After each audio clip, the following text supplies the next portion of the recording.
Hello guys, welcome to our YouTube channel. तो कैसे हैं आप सभी लोग। आई होप कि आप सभी लोग बहुत अच्छे होंगे और हमारे साथ लाइव में जुड़ के बहुत सारा प्रॉफिट अर्न कर रहे होंगे।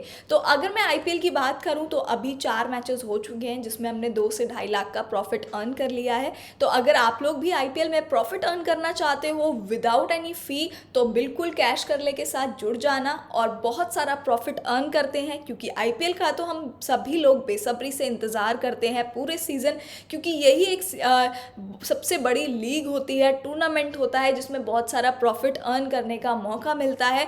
तो बिल्कुल कैश करले के साथ जुड़ जाना। डिस्क्रिप्शन में टेलीग्राम चैनल का लिंक दिया है, वहाँ जाकर ज्वाइन कर लेना। वहाँ पर आपको एंट्रीज भी बताई जाती हैं हमारे लाइव में, और साथ ही जो अब तक लॉस हुआ है वो भी रिकवर कराया जाता है। और लाइव एक्सपर्ट्स आपके साथ जुड़ते हैं जिसमें आपको एंट्रीज बताई जाती हैं जो आपके लिए काफ़ी प्रॉफिटेबल साबित होती हैं। तो चलिए विदाउट एनी फर्दर डिले बात कर लेते हैं इस मैच की। तो ये जो आईपीएल का 5th मैच है, RCB versus Mumbai Indians. Royal Challengers Bangalore है एक तरफ और दूसरी तरफ है मुंबई इंडियंस। काफ़ी इंटरेस्टिंग मैच होने वाला है और हम सभी जानते हैं कि आरसीबी की और मुंबई इंडियंस की क्या ही फैन फॉलोइंग है।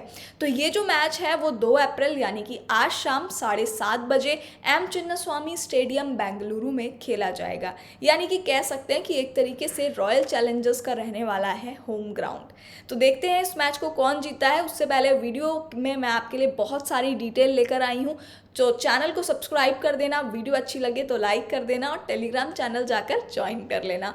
तो चलिए आगे बढ़ते हैं और इस वीडियो में मैं आपके साथ शेयर करने वाली हूँ pitch report, weather reports, last matches, head to head, team analysis, team comparison, playing 11, dream 11, toss prediction क्या रहने वाला है और साथ ही इस मैच को कौन जीतेगा, विनिंग प्रिडिक्शन भी।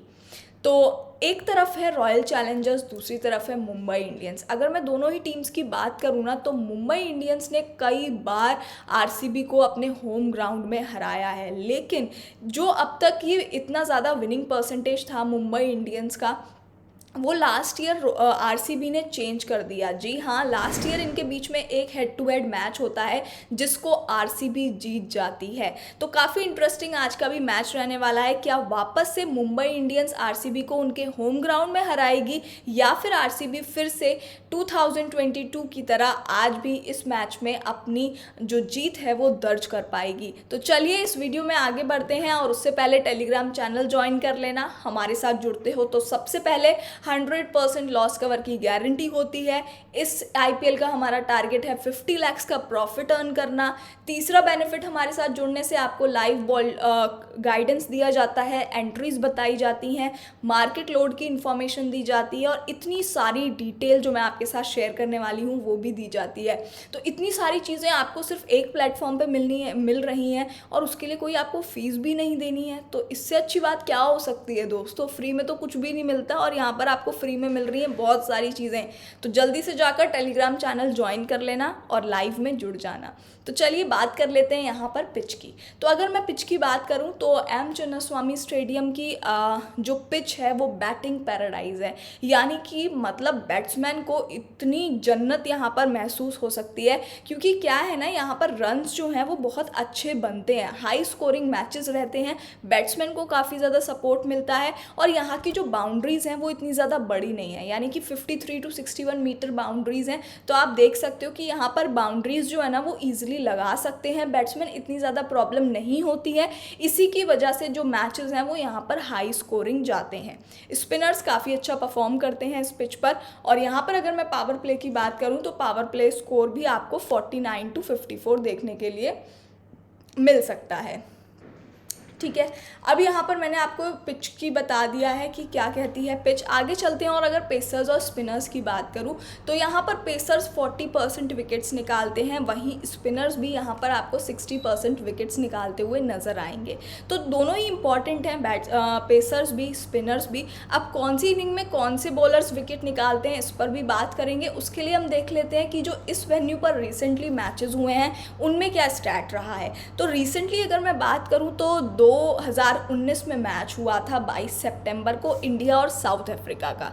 अब इसमें आप देख सकते हो कि इंडिया जो है वो 134 का टारगेट देती है और इसको साउथ अफ्रीका चेस कर देती है, 140 बना देती है।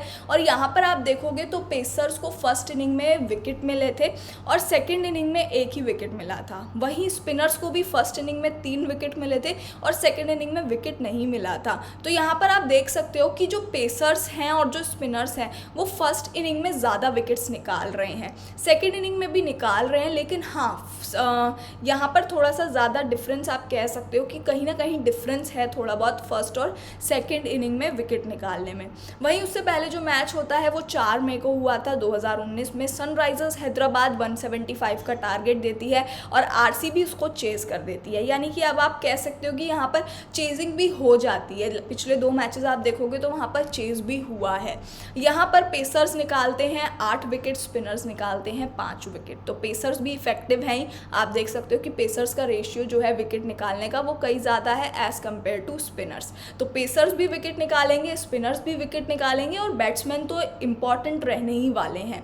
24 अप्रैल 2019 को मैच होता है आरसीबी का पंजाब किंग के साथ, जिसमें आरसीबी पहले बैटिंग करती है, 202 का टारगेट देती है और पंजाब किंग इसको चेज़ नहीं कर पाती है, क्योंकि आप सभी को पता है जब 200 तक का स्कोर जब पहुंच जाए तो कहीं ना कहीं मुश्किल होती है चेज़ करने में। मोस्टली केसेस में T20s में 200 का चेज़ नहीं हो पाता है और हो भी जाता है बहुत रेयरली, ठीक है। तो यहाँ पर भी पंजाब किंग उसको चेज़ नहीं कर पाती है 20 ओवर में भी। तो यहाँ पर आप देख सकते हो पेसर्स को मिले 8 विकेट और स्पिनर को मिले 3 विकेट, यानी कि दोनों को ही विकेट्स मिल रहे हैं, पेसर्स को ज़्यादा विकेट मिल रहे हैं। और हाई स्कोरिंग मैचेस आप देख ही सकते हो, 180, 202 ये मैचेस यहाँ पर हाई स्कोरिंग भी रहे हैं। आगे चलते हैं तो रीसेंट मैच मैंने आपको बता दिए हैं, जो वेन्यू पर रीसेंट मैचेस हुए हैं उससे हमने ये जान लिया है कि पेसर्स भी इफेक्टिव रहते हैं, स्पिनर्स भी इफेक्टिव रहते हैं, बैट्समैन भी इफेक्टिव रहते हैं, इसलिए हाई स्कोरिंग मैचेस जाते हैं। और फर्स्ट इनिंग में आपको पेसर्स जो हैं वो ज़्यादा विकेट्स निकाल कर देंगे, स्पिनर्स भी निकालेंगे। तो फर्स्ट इनिंग में जो विकेट्स हैं ना वो ज़्यादा निकलते हैं as compare to second inning. तो आगे चलते हैं और बात कर लेते हैं रीसेंट फॉर्म की। तो अगर मैं रॉयल चैलेंजर्स की रीसेंट फॉर्म की बात करूं तो पिछले 3 मैचेस में से 1 मैच हारी है, 2 मैच जीती है। आरसीबी का लास्ट मैच राजस्थान रॉयल के साथ होता है, जिसमें आरसीबी 157 का टारगेट देती है और यहां पर राजस्थान रॉयल उसको चेज कर देती है। नरेंद्र मोदी स्टेडियम में ये मैच हुआ था और आरसीबी 7 विकेट से ये मैच हार जाती है। उससे पहले आरसीबी का लखनऊ सुपर जायंट्स के साथ होता है, इसमें भी आरसीबी देखो 207 का टारगेट देती है और 193 यहाँ पर लखनऊ सुपर जायंट्स को 193 पर ही रोक देती है और ये मैच आरसीबी 14 रन से जीत जाती है। लास्ट थर्ड मैच की बात करूँ तो गुजरात टाइटंस के साथ होता है। गुजरात टाइटंस 168 बनाती है और आरसीबी उसको चेस कर लेती है। अब आप यहाँ पर देखो कि राजस्थान रॉयल्स के सामने ही मैच हारी है, लेकिन उससे पहले अगर लखनऊ सुपर जायंट के सामने हुआ है, फर्स्ट बैटिंग करके भी आरसीबी एक अच्छा स्कोर बनाने की कैपेबिलिटी रखती है और चेज में भी 170 तक चेस कर पाती है। बट लास्ट मैच जो कहीं ना कहीं कहोगे आप, तो आप कह सकते हो कि राजस्थान रॉयल्स की बॉलिंग काफ़ी ज़्यादा स्ट्रॉन्ग थी, जो उन्होंने 8 विकेट चले गए थे उनके और सिर्फ 157 ही बना पाई थी। तो आरसीबी की लास्ट मैचेस मैंने आपको बता दिए हैं। आगे बात कर लेते हैं यहाँ पर मुंबई इंडियंस की। तो अगर मैं मुंबई इंडियंस की बात करूँ तो कहीं ना कहीं पिछले 3 मैचेस में मुंबई इंडियंस और आरसीबी इक्वल ही चल रहे हैं, क्योंकि पिछले 3 मैचेस में से एक ही मैच है जो मुंबई इंडियंस हारी है और एक ही मैच है जो आरसीबी हारी है। 2 मैचेस जीत कर आ रही हैं। अब मुंबई इंडियंस का दिल्ली कैपिटल्स के साथ होता है, जिसमें दिल्ली कैपिटल्स 159 का टारगेट देते हैं और मुंबई इंडियंस उसको चेस कर लेती है और ये मैच जीत जाती है। उसके पहले हुआ था सनराइजर हैदराबाद 193 का टारगेट देते हैं और मुंबई इंडियंस 190 तक बनाती भी है, लेकिन फिर भी 3 रन से ये मैच हार जाती है। उससे पहले चेन्नई सुपर किंग 97 का टारगेट देती है, जिसको मुंबई इंडियंस चेस कर लेती है। अब आप यहाँ पे देख सकते हो कि मुंबई इंडियंस जो है ना वो कहीं ना कहीं चेजिंग करने की भी कैपेबिलिटी रखती है अच्छी खासी, और जो मैच हारी है ना वो सिर्फ 3 रन से हारी है, यानी कि ऑलमोस्ट जो है वो चेज हो जाता है मुंबई इंडियंस से। लेकिन यहाँ पर कह सकते हो आप कि आरसीबी को चेस करने में प्रॉब्लम आती है और यहाँ पर अगर वो चेजिंग में मैचेस हारी भी है। तो दोनों ही टीम्स के मैंने आपको रीसेंट फॉर्म बता दी है। आगे चलते हैं और बात कर लेते हैं टीम कंपैरिजन की। तो वेन्यू पर आरसीबी ने 10 मैच खेले हैं, मुंबई इंडियंस ने 10 मैच खेले हैं। अब वीडियो के शुरू में मैंने आपको बात बोली थी कि मुंबई इंडियंस ने आरसीबी को उनके होम ग्राउंड में ज़्यादा बार हराया है। तो अब आप देख सकते हो कि 10 में से, यानी कि अपने ही होम ग्राउंड में मैच खेलती है आरसीबी 10 मैच, जिसमें से 5 हारती है और 5 जीतती है। अपने ही ग्राउंड में जब आप मैच हारते हो तो कहीं ना कहीं आपके लिए काफ़ी ज़्यादा मुश्किल होता है उस सीरीज़ को जीतना या उस मैच को जीतने के लिए। तो कहीं ना कहीं आप यहाँ पे देख सकते हो कि आप आरसीबी जो है ना वो अपने होम ग्राउंड में ही मैचेस हारी भी है। एक खेली है एक जीती है, एक खेली है एक जीती है, इस टाइप का आरसीबी का रहा है। वहीं मुंबई इंडियंस का आप देखो तो यहाँ पे बेंगलुरु स्टेडियम में, चिन्नास्वामी स्टेडियम में 10 में से 7 मैचेस जीती है और वहीं 3 मैचेस हारी है। तो कहीं ना कहीं मुंबई इंडियंस का इस ग्राउंड पे as compare to RCB stat जो है वो अच्छा परफॉर्म करती है। एवरेज स्कोर आरसीबी का 184 रहा है और मुंबई इंडियंस का 157 रहा है। हाईएस्ट स्कोर 218 रहा है आरसीबी का और हाईएस्ट स्कोर मुंबई इंडियंस का रहा है 209 का। तो पिच रिपोर्ट के बारे में हमने बात कर ली है, दोनों ही टीम्स के रीसेंट फॉर्म जान लिए हैं, टीम कंपैरिजन की बात कर ली है। आगे चलते हैं और हेड टू हेड की बात कर लेते हैं। तो हेड टू हेड में मैंने आपको बताया कि पिछले साल इनका एक मैच होता है 2022 में, जिसमें आरसीबी जो है वो मैच जीत जाती है। तो इस सीज़न भी देखते हैं कि आरसीबी उस स्टैट को तोड़ती है कि अपने होम ग्राउंड में ना हारना, या फिर मुंबई इंडियंस फिर से आरसीबी को अपने होम ग्राउंड में हरा देती है। तो आगे चलते हैं, हेड टू हेड मैंने आपको बता दिया है। अब बात कर लेते हैं रॉयल चैलेंजर्स की प्रोबेबल प्लेइंग 11 की। तो अगर मैं रॉयल चैलेंजर्स की प्रोबेबल प्लेइंग 11 की बात करूं तो Faf du Plessis right hand batsman Virat Kohli दोनों ही ओपनिंग करते हुए नजर आएंगे। और यहाँ पे फैफ डू प्लेसिस की अगर मैं बात करूँ ना तो इनको थोड़ा सा टाइम लगता है सेटल होने में, बट अगर एक बार यहाँ पर सेटल हो जाते हैं तो आप यहाँ से इनसे एक अच्छा स्कोर जो है वो एक्सपेक्ट कर सकते हो। बट हाँ, थोड़ा सा इनको टाइम चाहिए सेटल होने के लिए पिच पर। आगे हम बात करेंगे, यहाँ पर अगर मैं बात करूँ विराट कोहली, तो रिसेंटली काफ़ी अच्छा परफॉर्मेंस इनका दिखा है, फॉर्म में है और एक अच्छा परफॉर्मेंस आप एक्सपेक्ट कर सकते हो। पहले की तरह नहीं कि कुछ नहीं करेंगे, आकर कुछ खास आईपीएल में करेंगे नहीं, लेकिन हाँ इस बार जो है अच्छी फॉर्म में चल रहे हैं और आईपीएल में एक अच्छा परफॉर्मेंस इनसे देखने के लिए मिल सकता है। राज पाटीदार की बात करूँ तो काफ़ी अच्छी बैटिंग करते हैं और मुझे लगता है कि आरसीबी के जो भी मैचेस फंसे हैं तो वहाँ पे राजत पाटीदार ने आकर बैटिंग करके टीम को जिताया है, तो काफ़ी इंपॉर्टेंट प्लेयर रहेंगे। ग्लेन मैक्सवेल की बात कर लेते हैं। तो ग्लेन मैक्सवेल यहाँ पर काफ़ी अच्छे बैट्समैन हैं और मुझे लगता है कि इस मैच में काफ़ी कम ही चांसेस हैं इनके बॉलिंग कराने के, एक आध ओवर इनको दिया जा सकता है, बाकी बैटिंग जो है वो इनसे काफ़ी अच्छी एक्सपेक्ट कर सकते हो आप। दिनेश कार्तिक की बात करूँ तो दिनेश कार्तिक काफ़ी कह सकते हैं कि खतरनाक फिनिशर हैं और इम्पॉर्टेंट रहेंगे, एक अच्छा परफॉर्मेंस इनसे देखने के लिए मिल सकता है। माहीपाल लोमोरोर की बात कर लेते हैं। तो यहाँ पर काफ़ी टैलेंटेड ऑलराउंडर हैं और जिस तरीके से बाउंड्रीज इस स्टेडियम की छोटी हैं, बाउंड्रीज लगाने में काफ़ी ज़्यादा माहिर कह सकते हो आप, और इनसे एक डिसेंट स्कोर आपको देखने के लिए मिल सकता है। आगे शहबाज अहमद की बात कर लेते हैं। शहबाज अहमद भी ऑलराउंडर हैं और रिसेंटली डोमेस्टिक में भी और आईपीएल में भी काफ़ी अच्छा परफॉर्मेंस इनसे देखने के लिए मिला था। तो काफ़ी, और बॉलिंग की अगर मैं बात करूँ ना तो इनकी शहबाज अहमद की बॉलिंग तो बहुत शानदार रहती है, किसी भी ओवर में इनको बॉलिंग करा लो विकेट्स आपको निकाल कर दे देते हैं। तो कहीं ना कहीं इंपॉर्टेंट रहेंगे शहबाज अहमद। आगे हम बात कर लेते हैं यहाँ पर माइकल ब्रेसवेल तो माइकल ब्रेसवेल भी यहाँ पर काफ़ी अच्छे ऑलराउंडर हैं और मैं कहूँगी कि बैटिंग से तो फिर भी ठीक है, चल जाते हैं, एवरेज रन्स बनाकर दे देते हैं, लेकिन बॉलिंग में बहुत ज़्यादा कंसिस्टेंट है। मतलब आपको भले ही एक आध विकेट निकालें, लेकिन हाँ विकेट आपको निकालते हुए कंसिस्टेंट दिखेंगे, तो काफ़ी अच्छे बॉलिंग यहाँ पर आप इनसे एक्सपेक्ट कर सकते हो। हर्षल पटेल की बात कर लेते हैं। तो हर्षल पटेल भी काफ़ी ज़्यादा इंपॉर्टेंट रहने वाले हैं और डेथ ओवर में आपको बॉलिंग करते हुए नज़र आएंगे। लास्ट ईयर इनका फिर भी इतना अच्छा नहीं रहा था, बट हाँ डेथ ओवर में काफ़ी अच्छी बॉलिंग कराते हैं और एक आध विकेट आप इनको मिल जाएगा अगर डेथ ओवर में बॉलिंग कराएंगे ये तो। मोहम्मद सिराज की बात करेंगे तो मोहम्मद सिराज की अगर मैं बात करूं तो ओडीआई के काफ़ी अच्छे नंबर 1 बॉलर बन चुके हैं ये, और यहाँ पर भी इनसे उतना ही अच्छा परफॉर्मेंस जो है वो एक्सपेक्ट किया जाएगा, क्योंकि ओडीआई में तो बहुत अच्छा परफॉर्मेंस इन्होंने खेला ही है। Right arm fast medium bowler हैं। आगे बात कर लेते हैं रीस टॉपले की। तो रिसेंटली तो इतना अच्छा नहीं है, बट हाँ ओवरऑल जो है वो काफ़ी अच्छा खेलते हैं और एक अच्छा परफॉर्मेंस आप यहाँ पर एक्सपेक्ट कर सकते हो। अब आरसी में बात करूँ ना तो यहाँ पर विराट कोहली जो है वो इस मैच में काफ़ी ज़्यादा इंपॉर्टेंट रहेंगे। एक तो कि अभी रिसेंट फॉर्म जो है वो काफ़ी अच्छी चल रही है, तो इसलिए आप एक अच्छा परफॉर्मेंस एक्सपेक्ट कर सकते हो। बाकी इस ग्राउंड पर ना काफ़ी अच्छा इनका स्टैट रहा है विराट कोहली का, तो यहाँ पर ये इंपॉर्टेंट प्लेयर रहेंगे और पिक कर सकते हो आप। वहीं पर अब मुंबई इंडियंस की भी बात करेंगे। अब अगर मैं कोहली की बात करूँ ना तो कहीं ना कहीं ओपोनेंट टीम में जो मैक्सवेल हैं मैक्सवेल और यहाँ पर विराट कोहली दोनों ही काफ़ी ज़्यादा इम्पॉर्टेंट रहेंगे, क्योंकि विराट कोहली और ग्लेन मैक्सवेल दोनों ही जो अपोजिट टीम है यानी कि मुंबई इंडियंस जो है उसके सामने काफ़ी अच्छा खेलते हैं, तो इम्पॉर्टेंट रहने वाले हैं।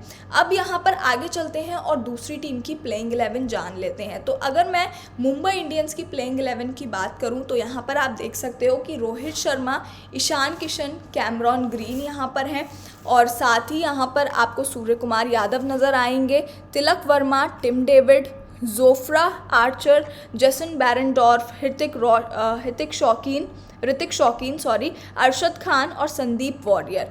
तो यहाँ पर अगर मैं रोहित शर्मा की बात करूँ तो हिटिंग बैट्समैन है, पिछले 1-2 साल से जो लंबी पारी खेलते हुए नज़र नहीं आए हैं, बट हाँ यहाँ पर आप एक इनके पास अच्छा चांस होगा कमबैक करने का, फॉर्म में आने का, तो यहाँ पर आप एक अच्छा परफॉर्मेंस जो है वो एक्सपेक्ट कर सकते हो, क्योंकि 1-2 साल से कुछ खास परफॉर्मेंस इनसे देखने के लिए मिला नहीं है। तो बेसब्री से इनके फैंस जो हैं वो यहाँ पर इंतज़ार करेंगे कि एक अच्छा परफॉर्मेंस रोहित शर्मा से देखने के लिए मिले और एक अच्छा कमबैक करने का इनके पास मौका होने वाला है।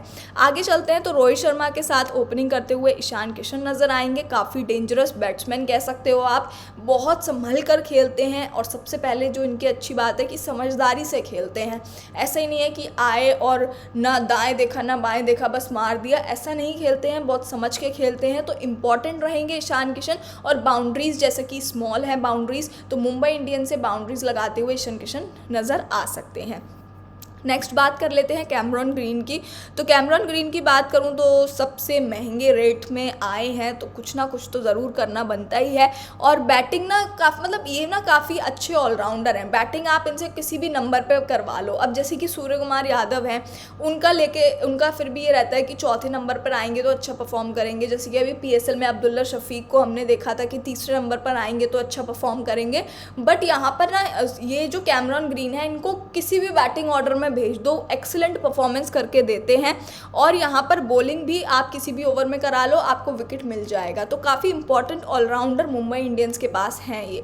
सूर्य कुमार यादव की बात करूँ तो रिसेंटली ODI में तीनों मैचेस में नहीं चले, बट हाँ हिटिंग बैट्समैन है और कितनी अच्छी बाउंड्रीज लगाते हैं ये हम सभी को पता है। डेंजरस बैट्समैन है और ज़्यादा तारीफ़ करने की इनकी ज़रूरत है ही नहीं, क्योंकि हम सभी लोग वाकिफ़ हैं कि सूर्य कुमार यादव कैसे बैट्समैन हैं। नेक्स्ट बात कर लेते हैं तिलक वर्मा। तो तिलक वर्मा इंपॉर्टेंट रहेंगे, और मुझे लगता है कि लास्ट ईयर भी अगर मैं बात करूँ ना तो लास्ट ईयर भी मुंबई इंडियंस के पास एक ऐसे बैट्समैन थे जो सभी मैचेस में काफ़ी कंसिस्टेंट रहे थे और सिर्फ हिटिंग बैट्समैन थे। लास्ट ईयर तो काफ़ी अच्छा परफॉर्मेंस रहा था, और यहाँ पर मैं बात करूँ तो वापस से अगर उसी फॉर्म में परफॉर्मेंस उम्मीद करूँगी कि वापस से इनका तिलक वर्मा का परफॉर्मेंस उसी तरीके से नज़र आए। टिम डेविड की बात कर लेते हैं तो अच्छी परफॉर्मेंस है, और मुझे लगता है कि मैच जो है वो यहाँ पर टिम डेविड की वजह से मैच जो है वो कहीं ना कहीं कह सकते हो जीतने के चांसेस ज़्यादा हो सकते हैं।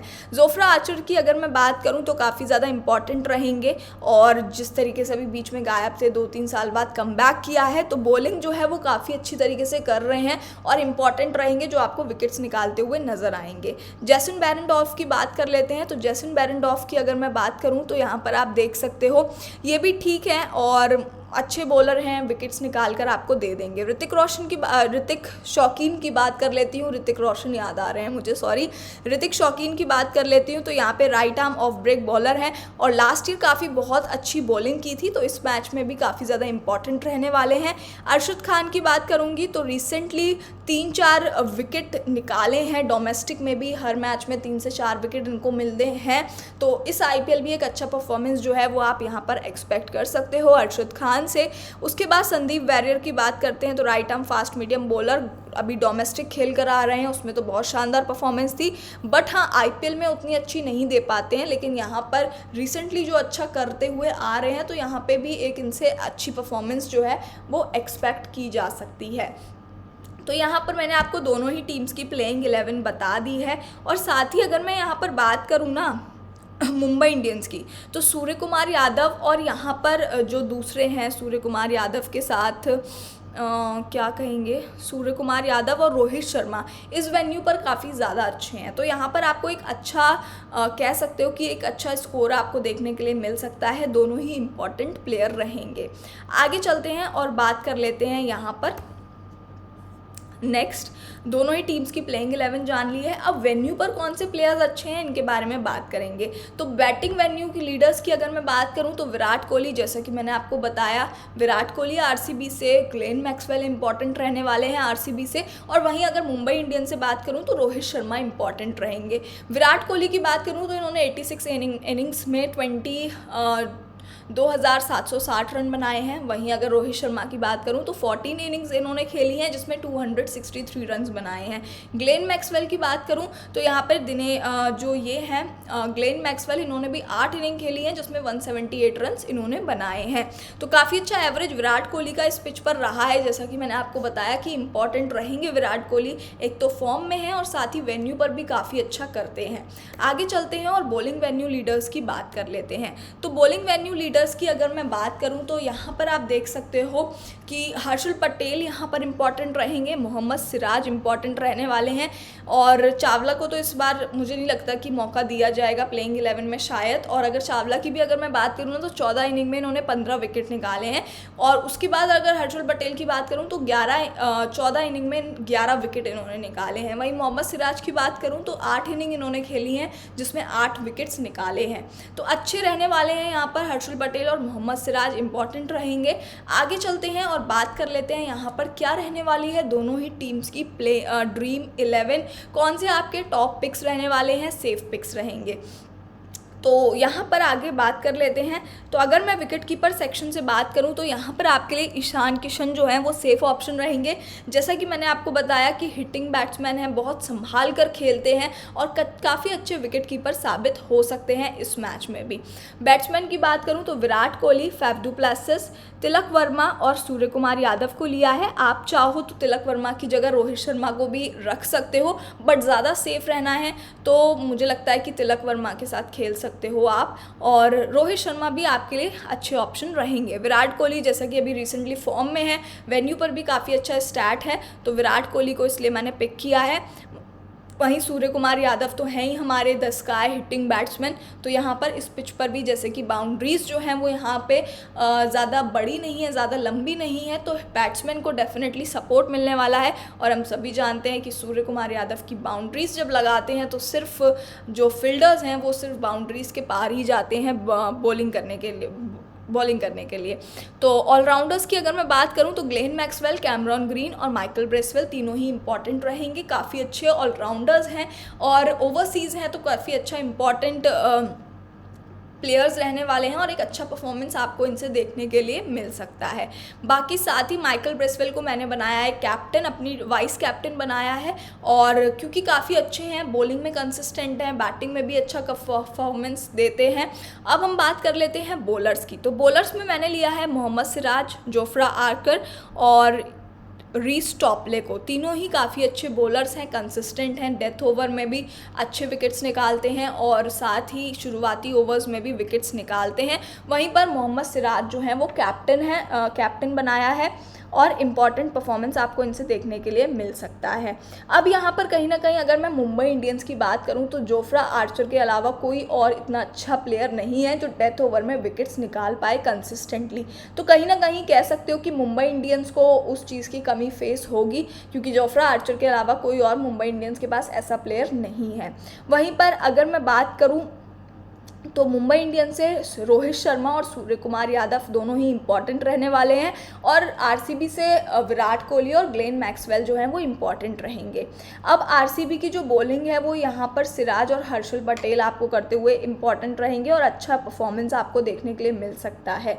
अब अगर मैं बात करूँ ग्लेन मैक्सवेल की, जो हमारे टॉप प्लेयर्स हैं, जो टॉप प्लेयर्स हैं ग्लेन मैक्सवेल जैसे कि, तो इनके जो मोस्टली विकेट्स हैं ना वो यहाँ पर जोफ्रा आर्चर ने निकाले हैं।